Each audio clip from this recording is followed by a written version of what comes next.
पूजा plastic, आपकी रसोई का भरोसेमंद साथी। कंटेनर, मसाला बॉक्स, ट्रे, जग और भी बहुत कुछ। स्वास्थ्य के लिए सुरक्षित टिकाऊ क्वालिटी के साथ पूजा प्लास्टिक, किचन का परफेक्ट पार्टनर। दुर्ग शहर के बोरसी भाटा में 70 सालों से रह रहे 37 परिवारों के सामने बड़ा संकट खड़ा हो गया है।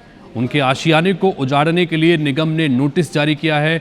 इसके अलावा आसपास रह रहे लगभग 700 परिवारों के भी घर उजड़ने की आशंका जताई जा रही है। अपने आशियानों को बचाने के लिए ये परिवार दिन रात शासन प्रशासन, नेताओं और मंत्रियों के दरवाजे पर गुहार लगा रहे हैं। रहवासियों का कहना है कि अगर इसके बावजूद शासन ने बुलडोजर चलाया तो सभी परिवार एक साथ सामूहिक आत्महत्या करने को मजबूर हो जाएंगे। साल 1956 में भिलाई स्टील प्लांट के निर्माण से पहले कई गांवों का अधिग्रहण किया गया था। उन गांवों के लोगों को अन्य स्थानों पर बसाया गया और मुआवजा भी दिया गया। बोरसी भाटा में रह रहे अधिकांश परिवारों को उसी दौरान ग्राम आमदी में से हटाकर यहां सरकारी भूमि पर बसाया गया था, जिसके लिए उन्हें विधिवत पट्टा भी प्रदान किया गया। 1956 से अब तक ये परिवार इस भूमि को अपनी मानकर उस पर अपनी जमा पूंजी लगाकर पक्के मकान बना चुके हैं।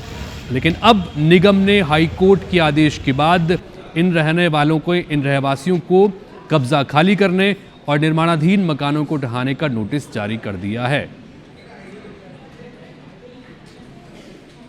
लोगों का काफी आक्रोश है। ऐसे में जो पूर्व पार्षद है, जिन्होंने उस महिला के घर को जो अवैध कब्जा कर रही थी उसको रोकने के लिए जब पहुंचे थे, उसके बाद से ये पूरा वाकया चालू हुआ था। लेकिन अब वो पूर्व जो पार्षद हैं, उनका कहना यह है अगर अधिकारी वहां पहुंचते हैं बुलडोजर लेकर के तो सबसे पहले वो आत्महत्या करेंगे और आत्महत्या करने का इन्होंने चेतावनी दे चुका है।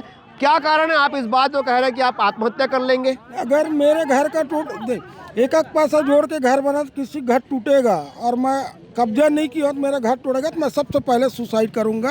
अधिकारी कर्मचारी जैसे भी सामने सो का आत्महत्या कर लूंगा। ये पूरे मामले को लेकर के आप लोगों ने विधायक, सांसद सबके पास गए हैं, सब आश्वासन दे रहा है कुछ नहीं होगा, लेकिन खुल के कोई कुछ नहीं कर रहा है। तो उनके आश्वासन के बाद लगता है कि अधिकारी जो कह रहे हैं वो करके रहेंगे? नहीं, मेरे को तो नहीं लग रहा है कि अधिकारी लोग बात सुन। इस चेतावनी के बाद भी सरकार नहीं जाग रही, यहाँ के कलेक्टर, यहाँ के अधिकारी कुछ नहीं कहना चाह रहे हैं? तो हम लोग चक्का जाम धरना प्रदर्शन चालू करेंगे वार्ड में। तो ये पूरा वाकया जो है क्या सिर्फ कोर्ट के आदेश के कारण हो रहा है? कोर्ट के आदेश के कारण हो रहा है। एक सुमन मुन्नी नाम के लेडीज, वो खुद 420 लेडीज हम लोग को वो फंसाते हैं। इनका आरोप है कि सिर्फ एक महिला जिसने अवैध कब्जा करना चाहा था, उसको रोकने का जो खामियाजा ये पूरे 700 परिवार को भुगतना पड़ रहा है। क्योंकि इनका कहना साफ तौर पे है कि जिस सरकार ने उनको जो पट्टा दिया था, पट्टे के आधार पे 70 साल से वो यहाँ रह रहे थे, ऐसे में इन महिलाओं का आक्रोश देख सकते हैं आप।